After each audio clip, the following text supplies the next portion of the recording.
जय। 24वां अध्याय। राजा पृथु ने देव ऋषि नारद जी से पूछा कि हे नारद जी, आपने तुलसी के इतिहास व्रत महात्मा के बारे में तो कहा है, और अब यह बताने की कृपा करें कि क्या इस कार्तिक मास में और भी कोई देवताओं का पूजन होता है, या भी मुझे समझा करके कहिए।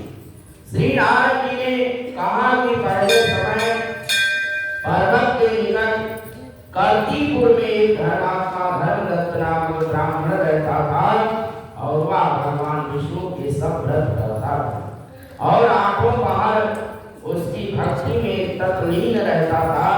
एक दिन कार्तिक मास में वह एक पहर रात शेष रहने पर जागरण के लिए भगवान विष्णु के मंदिर में गया, और वह हर प्रकार की सामग्री लेकर के पूजा करने के लिए जा रहा था कि उसने मार्ग में एक बड़ी भयंकर राक्षसी को देखा, जिसके बड़े बड़े दांत थे और लपलपाती हुई जीभ थी, बड़े बड़े लाल लाल नेत्र थे, और उसका शरीर नंगा था, मांस रहित था। और उस भयंकर राक्षसी को देख करके धर्मदत्त बुरी तरह से कांपने लगा, और कुछ उपाय न देख करके उसने पूजा वाली थाली और जल का लोटा उस राक्षसी पर फेंक दिया, क्योंकि उसने भगवत नाम का जप करते हुए वह सामग्री और जल का लोटा जिसमें कि तुलसी का दल पड़ा हुआ था, और उसको मारा, और इससे उसके जन्म जन्मांतर के पाप नष्ट हो गए। बोलिए श्री लक्ष्मी नारायण भगवान की जय। श्री वृंदावन बिहारी लाल की जय। और उसे अपना पूर्व जन्म स्मरण हो आया, और वह हाथ जोड़ करके धर्मदत्त के चरणों में गिर पड़ी, और उसने कहा कि हे विप्र, मैं पूर्व जन्म के कर्मों के फल से इस अवस्था को प्राप्त हुई। श्री नारद जी ने कहा कि हे राजन, उसको इस प्रकार प्रणाम करते देख करके अति विस्मित होकर के धर्मदत्त ने पूछा कि तेरी यह अवस्था किस कर्म के फल से हुई है, तो पूर्व जन्म में कहाँ रहती थी और तेरा कैसा चरित्र था, यह सब कुछ तुम मुझे बता। उस राजसी ने, जिसका नाम कलहा था, और उसने कहा कि हे ब्राह्मण, सौराष्ट्र के भिक्षुक नामक एक ब्राह्मण रहता था, और मैं उसकी पत्नी थी। मेरा स्वभाव बड़ा ही निठुर था। मैंने अपने पति का कभी भला न चाहा, न कभी उसे अच्छा भोजन और मिठाई ही खाने को दी। मैं प्रतिदिन उससे लड़ती झगड़ती रहती थी, और मुझे इस प्रकार का लड़ाका देख करके तथा नित्य प्रति की कला से तंग आकर के मेरे पति ने दूसरा विवाह करने का निश्चय किया, और यह सुन करके कि मेरा पति दूसरा विवाह कर रहा है, मैंने उसके दूसरा विवाह करने से पहले ही विष खा करके आत्महत्या कर दी थी। बोलिए श्री लक्ष्मी नारायण भगवान की जय। मेरी मृत्यु के पश्चात यम के दूत आए, और मुझे पकड़ करके गदा मारते हुए यम के पास ले गए।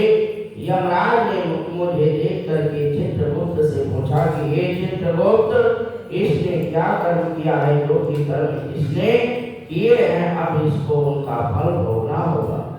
चित्रगुप्त ने यमराज से कहा कि इसने आपने जीवन में कोई भी अच्छा काम नहीं किया है, और यह सदा अपने पति को खराब भोजन दे करके आप सदा अच्छा भोजन खाती रही है, और इसलिए अब यह विष का खाने वाली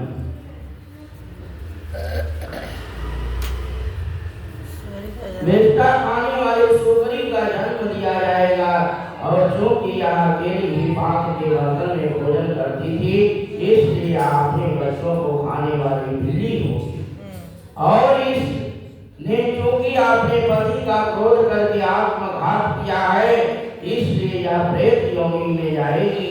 अब आप इसे अपने दूतों द्वारा मरुस्थल में भेज दीजिए, और वहाँ पर वह बहुत दिनों तक प्रेत योनि में रह करके फिर आपनी तीनों योनियों को भोगते हुए लो हे विप्र, अतः मैं 5 500 वर्ष से प्रेत योनि में हूँ और भूख प्यास के कारण नित्य दुखी रहती थी कि एक दिन भूख से तंग आकर के मैं एक वैश्य के शरीर में प्रविष्ट हो गई और उसके शरीर द्वारा मैं कृष्णा और बेड़ी के संगम पर इस देश में आ पहुंची और मैं उस वैश्य के शरीर में रहती थी कि एक दिन भगवान शंकर विष्णु भगवान ने मुझको बलात् उसके शरीर से बाहर निकाल दिया।